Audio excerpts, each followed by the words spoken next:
A medical professional's goal is to save lives. We count on them in times of crisis. But when a healthcare professional makes a mistake or a system error occurs, the stakes can be high. Every year, an estimated 200,000 patients die due to medical mistakes in hospitals. For Deanna Vischer, it was her newborn who was the victim of a deadly error. My son Grant Lars Vischer was born with a congenital heart defect that he had surgery on when he was 3 days old. And when he was 11 days old, he was close to being released from the hospital, and a nurse had put in a feeding tube into his trachea accidentally. And by doing that, she caused the feeding tube to go into his lungs, and he subsequently died from the flooding of the fluid into his lungs with each feeding he got. Throughout the day, my son continued to struggle. He had trouble breathing. He was blowing white milky bubbles. We would tell the nurses that his, personality was different. He was, not seeming himself. He was struggling. They gave us all kinds of explanations as to what can cause these problems, that they were lessening his oxygen, that that maybe he was just being fussy because, they're poking him and prodding him. And the nurses had listened to me when I was telling him that his behavior was off, that he was struggling. I don't feel that the nurses heard us at all that day. Because of that, all these things that compounded themselves, I got to sit there and watch my son die. While the vast majority of doctors and nurses take great care of their patients, many aren't so lucky. The nonprofit group Citizens for Patient Safety says that patients and medical professionals need to work together to minimize medical mistakes. That means patients must see themselves as an active part of their own healthcare team. Patients shy away from asking questions of their doctor because they're, first of all, intimidated. We've all grown up of thinking that the doctor is gone to school for all these years and knows everything about everything about everything, and that they don't want to offend, and their question may sound stupid, and they just have not been brought up to ask doctors questions, and it goes back to that being the biggest mistake that a patient can make. Citizens for Patient Safety recommends patients follow 5 guidelines to help reduce their risk for medical errors. Speak up if you have questions or concerns. Now's not the time to be shy. Keep a list of all medications, times, and dosages you take them. Talk with your healthcare team about all of your options. Make sure you understand what will happen if you need surgery before, during, and after. Consider asking someone who's not as emotionally invested to help you make educated decisions.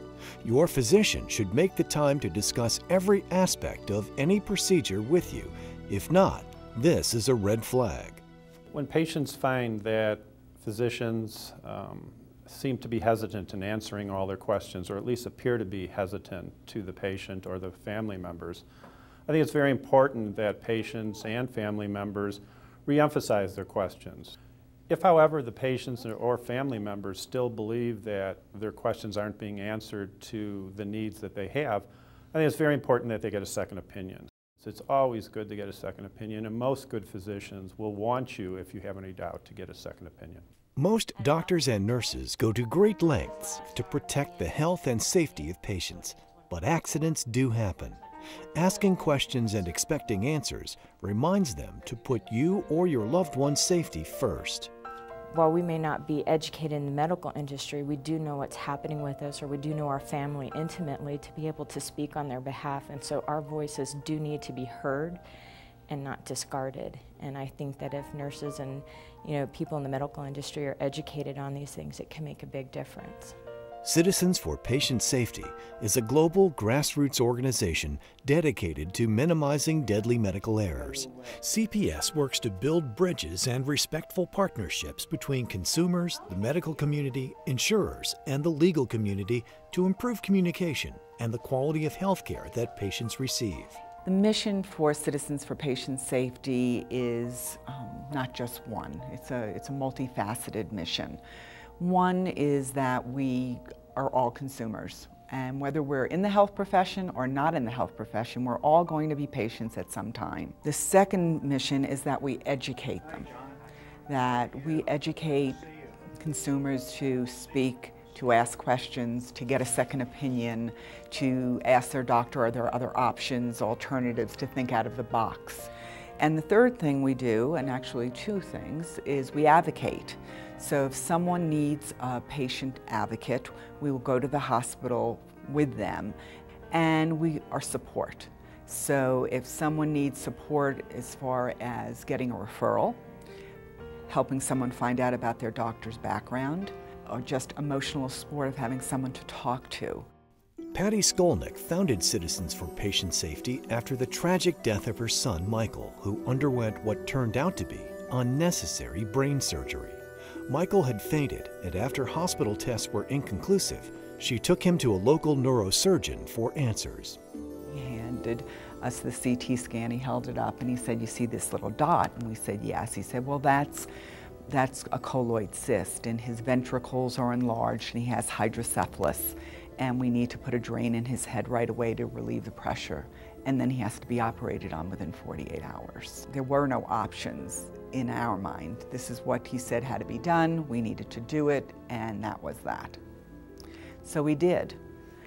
As it turned out, Michael then, they never found a cyst. He did something that should have taken an hour and a half, that took 6 hours, looking and digging in Michael's brain, and did terrible damage, terrible complications, multi-organ failure, respiratory arrest, 50% blind, psychotic, no short-term memory. Our child suffered horrifically for 32 months before he got pneumonia from another error, from a nurse that fell asleep, and he had a grand mal seizure and aspirated, that we did not put him back on life supports, because Michael every day, with the only limb he could move spastically, many times a day with no short-term memory, would try and get his finger up to his head, and we knew what he wanted to do.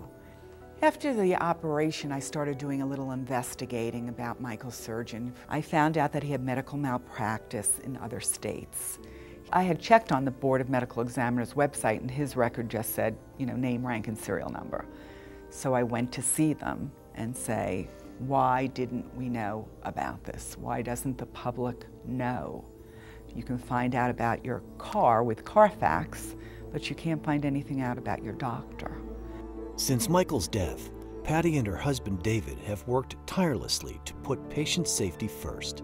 CPS believes patients should be seen as consumers who deserve access to information about their health care, and works to change laws to make information about all medical professionals' past performances more accessible. The importance of this organization is that it not only tells a compelling story and horrific loss of what one family went through, but it gives a voice to so many people out there who haven't had a voice and who know they want to see reforms and may not know exactly where to go in order to try and get some of those reforms accomplished. Citizens for Patient Safety also works closely with those in the healthcare industry who know that reducing medical errors benefits everyone, including medical professionals, insurers, and attorneys. By bridging the gap between patients and healthcare workers, communication is improved and patient safety is enhanced. Today, CPS partners with medical and nursing schools to teach students about working alongside their patients. Their ability to get in front of these future caregivers and share stories and talk about what's important from the patient side is really an extremely beneficial part of their mission. Being an educator myself, I see students every day, and it's so important for them to have people like Patty and others that they could meet with, they could have conversations with, because it truly does take their education to a higher level. Doctors, by and large, want to do the right thing for our patients. We want to provide quality care, and we want to provide safe care to them. And from our own perspective, we think we do that the vast majority of the time. Then a group like Citizens for Patient Safety comes along and helps us understand the holes in what we have been trying to do, that we haven't covered all the bases that we would like to cover. My dream is that we take what we've done here in Colorado and we replicate it over and over again, and we take other groups' ideas and we do the same with theirs. And we work with all the docs as well and the hospitals. We can make, the United States the safest place to have medical care. Remember, asking questions is part of your responsibility as a patient. Speak up and put your safety first. For more information about minimizing medical mistakes, visit citizensforpatientsafety.org. Production supported by a grant from Kopik Medical Foundation.